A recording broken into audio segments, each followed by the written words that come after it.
السلام عليكم ورحمة الله وبركاته. إن الحمد لله نحمده ونصلي على رسوله الكريم. أما بعد فأعوذ بالله من الشيطان الرجيم. بسم الله الرحمن الرحيم. قال الله تعالى في كلامه المجيد: ومن أحسن قولا ممن دعا إلى الله وعمل صالحا وقال إنني من المسلمين. وقال النبي صلى الله عليه وسلم: بلغوا عني ولو آية، أو كما قال عليه الصلاة والسلام.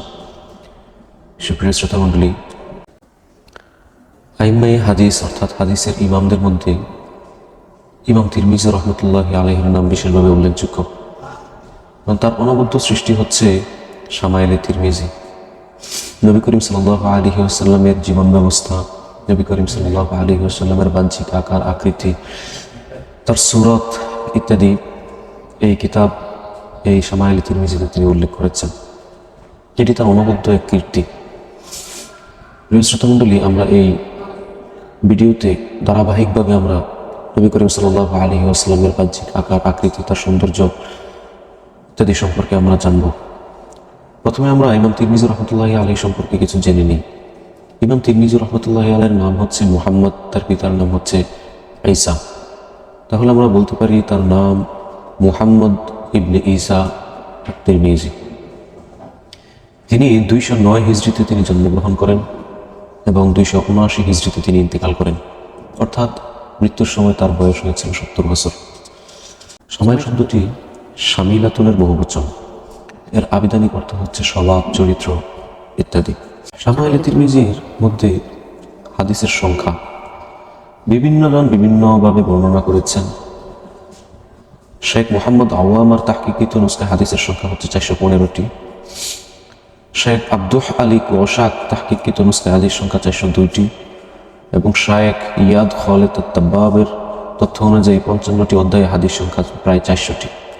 অর্থাৎ আমরা এটা জানতে পারি যে এই কিতাবের মধ্যে 55টি অধ্যায় রয়েছে এবং এর হাদিস সংখ্যা সর্বমোট 400টি। বিসমিল্লাহির রহমানির রহিম, অর্থাৎ পরম করুণাময় অসীম দয়ালু আল্লাহ তাআলার নামে শুরু করছি। আলহামদুলিল্লাহি ওয়া সালামুন আলা ইবাদিহিল্লাযীনা ইসতাফা। সমস্ত প্রশংসা আল্লাহ তাআলার জন্য। ওয়া সালামুন, এবং শান্তি বর্ষিত হোক আলা ইবাদিহিল্লাযীনা, তার ওই সমস্ত বান্দাদের উপর আল্লাযীনা ইসতাফা, যাদেরকে তিনি নির্বাচিত করেছেন। قال الشيخ الحافظ أبو عيسى محمد بن عيسى بن ثورة الترمذي رحمه الله تعالى। শেখ হাফেজ আবু ঈসা মুহাম্মদ ইবনে ঈসা ইবনে সৌরাতা আত-তিরমিজি রহমতুল্লাহি আলাইহি বলেন: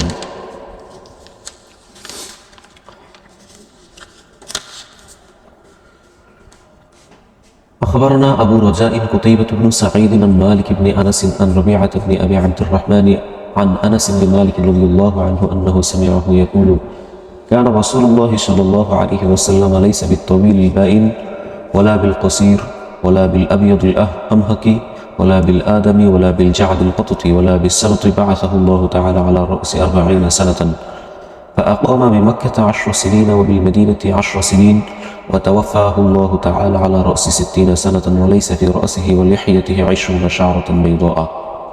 এই হাদিসটি হযরত আনাস রাদিয়াল্লাহু তাআলা আনহু থেকে বর্ণিত। আনাস রাদিয়াল্লাহু তাআলা আনহু বলেন: আনা রাসূলুল্লাহ সাল্লাল্লাহু আলাইহি ওয়াসাল্লাম লাইসা বিত-তাওয়িলিল বাইন। রাসূলুল্লাহ সাল্লাল্লাহু আলাইহি ওয়াসাল্লাম অস্বাভাবিক দীর্ঘদেহী ছিলেন না। বিত-তাওয়িল, তাওয়িল মানে হচ্ছে লম্বা, আল বাইন শব্দের অর্থ হচ্ছে পৃথক হওয়া। অর্থাৎ পৃথক বলতে এখানে বোঝানো হয়েছে যে সকলের মাঝে দাঁড়ালে বিষয়টা এরকম হয় না যে সবার মাঝে তাকে বেশি লম্বা দেখা যায়, যেটা দেখতে খারাপ দেখা যায়, এরকম লম্বা তিনি ছিলেন না। এই কারণে বলা হয়েছে লাইসা বিত-তাওয়িলিল বাইন, তিনি অস্বাভাবিক দীর্ঘদেহী ছিলেন না। ওয়ালা বিল কসির, এবং তিনি খাটো ছিলেন না। ওয়ালা বিল আবিয়াদিল আমহাক, এবং তিনি দবদবে সাদাও ছিলেন না। আবিয়াদ মানে সাদা, আর আমহাক শব্দের অর্থ হচ্ছে অস্বাভাবিক শ্বেতবর্ণ, অস্বাভাবিক সাদা, খুব বেশি সাদা। ওয়ালা বিল আদামি, এবং শ্যামবর্ণ অর্থাৎ বাদামি বর্ণেরও তিনি ছিলেন না। ওয়ালা বিল জাদিল কততি, এবং জাত শব্দের অর্থ হচ্ছে কুকরানো হওয়া। আল কতব মানে কুকরানো বিশিষ্ট চুল। তার মানে বলা হইতেছে যে ওলা বিল জাদিল কততি, তার চুল মুবারক একেবারে কুকরানো ছিল না। ওলা বিসাবতি, আবার একেবারে সোজাও ছিল না।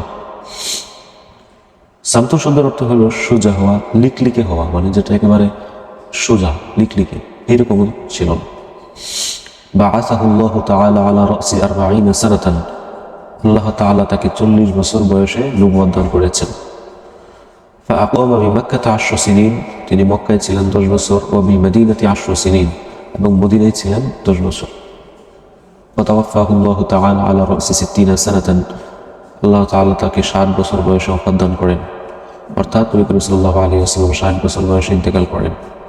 ওয়ালাইসা ফি রাসিহি ওয়া লিহইয়াতিহি 20 শাআরাতুন বাইদাআ, এবং ওফাতের সময় অর্থাৎ ইন্তেকালের সময় তার দাড়িতে মাথা এবং মানে মাথার চুলে এবং দাড়ির চুলে 20 শাআরাতুন বাইদাআ, 20টি চুলও সাদা ছিল না।